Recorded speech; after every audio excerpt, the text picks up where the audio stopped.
Welcome to my YouTube channel guys, daily life stories. So ಇವತ್ತು ನಾವು ಕಾಜು ಮಸಾಲನ ಹೇಗೆ ಮಾಡೋಣ ಅಂತ ನೋಡ್ಕೊಂಬರೋಣ.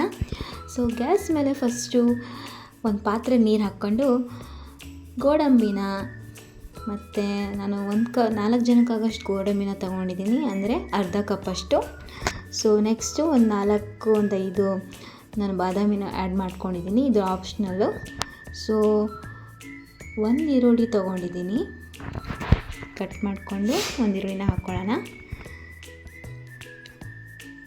ಸೊ ಇದು ಕುದಿಯೋವರೆಗೂ ಸೈಡಿಗೆ ನಾವು ಟೊಮ್ಯಾಟೊ ಪೇಸ್ಟ್ ಮಾಡ್ಕೊಳ್ಳೋಣ. ಸೊ ಟೊಮ್ಯಾಟೊ ಪೇಸ್ಟ್ ಮಾಡ್ಕೊಳ್ಳೋಕ್ಕೆ ಒಂದು ಟೊಮ್ಯಾಟೊ ತಗೊಂಡೋಣ.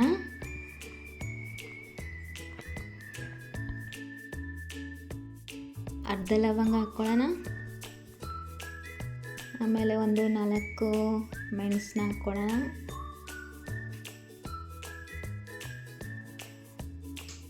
ಆ್ಯಡ್ ಮಾಡ್ಕೊಳ್ಳಿ 4 ಮೆಣಸನ್ನ. ಸೊ ನೆಕ್ಸ್ಟ್ ಶುಂಠಿ, ಆಮೇಲೆ ಬೆಳ್ಳುಳ್ಳಿನ ಹಾಕ್ಕೋಬೇಕು. ಇದೆರಡು ಸುಲಿದಿಟ್ಕೊಂಡಿರೋ ಅಂಥ ಬೆಳ್ಳುಳ್ಳಿ. ನೆಕ್ಸ್ಟ್ ಕೊತ್ತಂಬರಿ, ಲಾಸ್ಟಿಗೆ ಶುಂಠಿ. ಆಗಲೇ ಹೇಳಿದ್ನಲ್ಲ ಶುಂಠಿ ಹಾಕ್ಕೋಬೇಕು ಅಂತ. ಇದನ್ನು ಪೇಸ್ಟ್ ಮಾಡಿಕೊಂಡು ತಿಕ್ಕಾಗಿ ಪೇಸ್ಟ್ ಮಾಡ್ಕೊಳ್ಳಿ ಈ ಥರ. ನೆಕ್ಸ್ಟ್ ಇದು ಕುದಿಯೋವರೆಗೂ ಒಂದು ಪಾತ್ರೆಯಲ್ಲಿ ನಾವು ಸ್ವಲ್ಪ ಗೋಡಂಬಿನ ಫ್ರೈ ಮಾಡ್ಕೊಳ್ಳೋಣ. ಅದಕ್ಕೋಸ್ಕರ 2 ಟೇಬಲ್ ಸ್ಪೂನಷ್ಟು ಎಣ್ಣೆ ಹಾಕ್ಕೊಂಡು ಸೊ ಫ್ರೈ ಮಾಡ್ಕೊಳ್ಳಿ.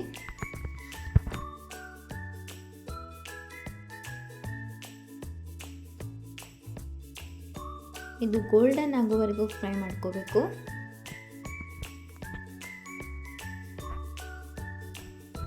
ಫ್ರೈ ಆದಮೇಲೆ ಅದೇ ಪಾತ್ರೆಯಲ್ಲಿ ಜೀರಿಗೆ ಹಾಕ್ಕೊಂಡು ಈರುಳ್ಳಿನ ಹಾಕ್ಕೋಬೇಕು. ಇದನ್ನು ಕರೆಕ್ಟಾಗಿ ಫ್ರೈ ಮಾಡ್ಕೋಬೇಕು ನೀವು. ಸೊ ಬ್ಯಾಡಗೆ ಮೆಣಸಿನ್ಕಾಯಿನೂ ಆ್ಯಡ್ ಮಾಡಿದ್ದೀನಿ.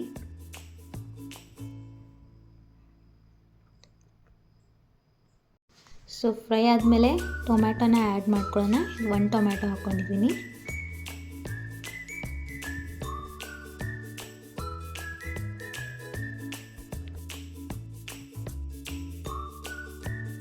ಇದು ಚೆನ್ನಾಗಿ ಫ್ರೈ ಆಗಬೇಕು ಟೊಮ್ಯಾಟೊ ಎಲ್ಲ. ಸೊ ಸ್ವಲ್ಪ ಮಿಕ್ಸ್ ಮಾಡಿ. ಆಮೇಲೆ ಪಲಾವ್ ಎಲೆ, ಇದು optional.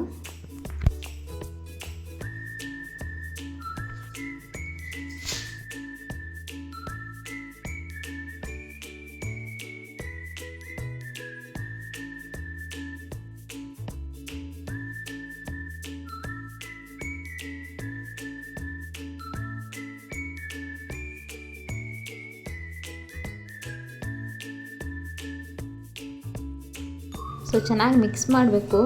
After few minutes ರುಬ್ಬಿಟ್ಕೊಂಡಿರೋಂಥ tomato ಪೇಸ್ಟ್ನ ಹಾಕ್ಕೊಳ್ಳೋಣ. ಇನ್ನೂ ಚೆನ್ನಾಗಿ ಮಿಕ್ಸ್ ಮಾಡಿ. ಚೆನ್ನಾಗಿ ಮಿಕ್ಸ್ ಮಾಡಾದ್ಮೇಲೆ ಇನ್ನೊಂದು 5 ಮಿನಿಟ್ಸ್ ಬಿಟ್ಟು 5 ಮಿನಿಟ್ಸ್ ಬಿಡಲೇಬೇಕು. ಸೊ ಎಷ್ಟು ಚೆನ್ನಾಗಿ ಮಿಕ್ಸ್ ಮಾಡ್ತೀರಾ ಅಷ್ಟು ಚೆನ್ನಾಗಿ ಗ್ರೇವಿ ಬರುತ್ತೆ.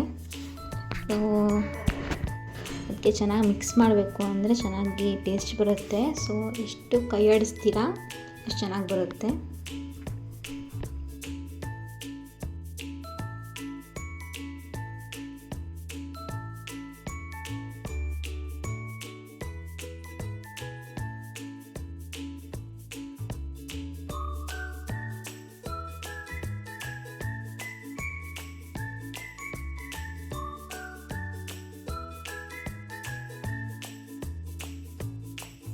ಈಗ 5 ಮಿನಿಟ್ಸ್ ಆಯಿತು. ನೆಕ್ಸ್ಟು ಇದನ್ನು ಆ್ಯಡ್ ಮಾಡೋಣ.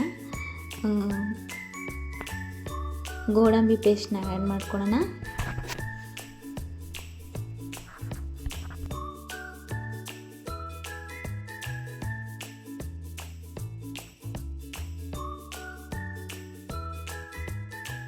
ಇದು ಚೆನ್ನಾಗಿ ಮಿಕ್ಸ್ ಮಾಡಿ ಗೋಡಂಬಿ ಪೇಸ್ಟ್ನ.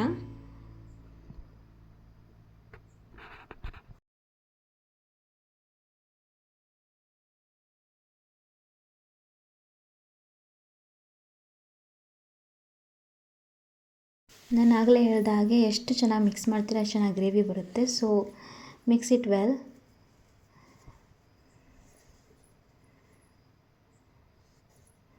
ಆಮೇಲೆ ಹುರಿದಿಟ್ಕೊಂಡಿರೋ ಅಂತಹ ಫ್ರೈ ಮಾಡ್ಕೊಂಡಿರೋ ಅಂತಹ ಗೋಡಂಬಿನ ಹಾಕ್ಕೋಬೇಕು.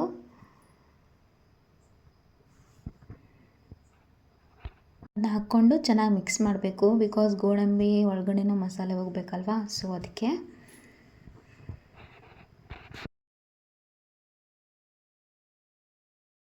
ನೋಡಿ ಎಷ್ಟು ಚೆನ್ನಾಗಿ ತಿಕ್ಕಾಗಿ ಪೇಸ್ಟ್ ಬಂದಿದೆ, ಕ್ರೀಮಿ ಕ್ರೀಮಿ ಥರ.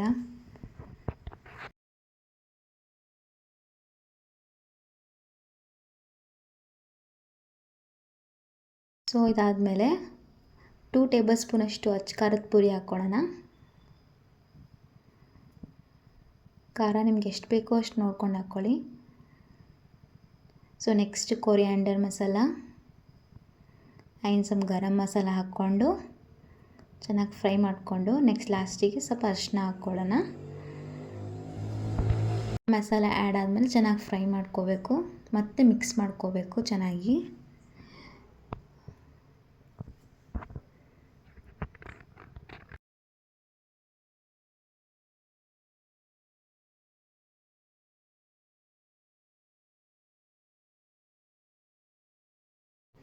ಎಲ್ಲ ಮಸಾಲ ಚೆನ್ನಾಗಿ ಕಲಿಸ್ಕೋಬೇಕು. ನೆಕ್ಸ್ಟ್ ಲಾಸ್ಟಿಗೆ ರುಚಿಗೆ ತಕ್ಕಷ್ಟು ಉಪ್ಪನ್ನು ಹಾಕ್ಕೋಬೇಕು.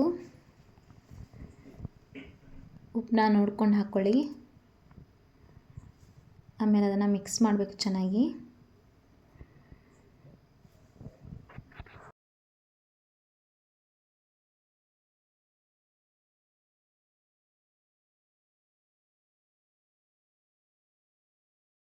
ನೆಕ್ಸ್ಟ್ ಕನ್ಸಿಸ್ಟೆನ್ಸಿ ನೋಡಿಕೊಂಡು ನೀರು ಹಾಕ್ಕೋಬೇಕು. ಗ್ರೇವಿಗೆ ಎಷ್ಟು ನೀರು ಬೇಕು ಅಷ್ಟೇ ನೋಡಿಕೊಂಡು ನೀರು ಹಾಕ್ಕೊಳ್ಳಿ. ಸೊ ಗ್ರೇವಿ ಥರ ಇದ್ದರೆ ಚೆನ್ನಾಗಿರುತ್ತೆ, ಮತ್ತು ಸಾಂಬಾರು ಥರ ಆಗಬಾರ್ದು. ಸೊ ನೋಡ್ಕೊಂಡು ನೀರು ಹಾಕ್ಕೊಳ್ಳಿ. ಸೊ ಸ್ವಲ್ಪ ಮಿಕ್ಸ್ ಮಾಡುವಾಗ ಕನ್ಸಿಸ್ಟೆನ್ಸಿ ನೋಡ್ಕೊಂಡು ನೀರು ಹಾಕ್ಕೋಬೇಕು. ಲಾಸ್ಟಿಗೆ ಕಟ್ ಮಾಡ್ಕೊಂಡಿರೋಂಥ ಕೊತ್ತಂಬರಿನ ಮೇಲ್ಗಡೆ ಹಾಕ್ಕೊತಿದ್ದೀನಿ. ಇದು ರೆಡಿ ಆಯಿತು. ಸೊ ಇದನ್ನ ಪ್ಲೇಟಿಗೆ ಸರ್ವ್ ಮಾಡಿಕೊಂಡು ಟೇಸ್ಟ್ ಮಾಡೋಣ ಬನ್ನಿ. ಸೂಪರಾಗಿರುತ್ತೆ. ಮನೇಲಿ ಚೆನ್ನಾಗಿ ಟ್ರೈ ಮಾಡಿ, ಚೆನ್ನಾಗಿರುತ್ತೆ, ನಿಜವಾಗ್ಲೂ ಚೆನ್ನಾಗಿತ್ತು. ಖಂಡಿತವಾಗ್ಲೂ ಈ ಮನೇಲಿ ಈ ರೆಸಿಪಿನ ಟ್ರೈ ಮಾಡಿ, 100% ಚೆನ್ನಾಗಿ ಬರುತ್ತೆ. So like, share, comment, subscribe to my YouTube channel if you like this video. Thank you.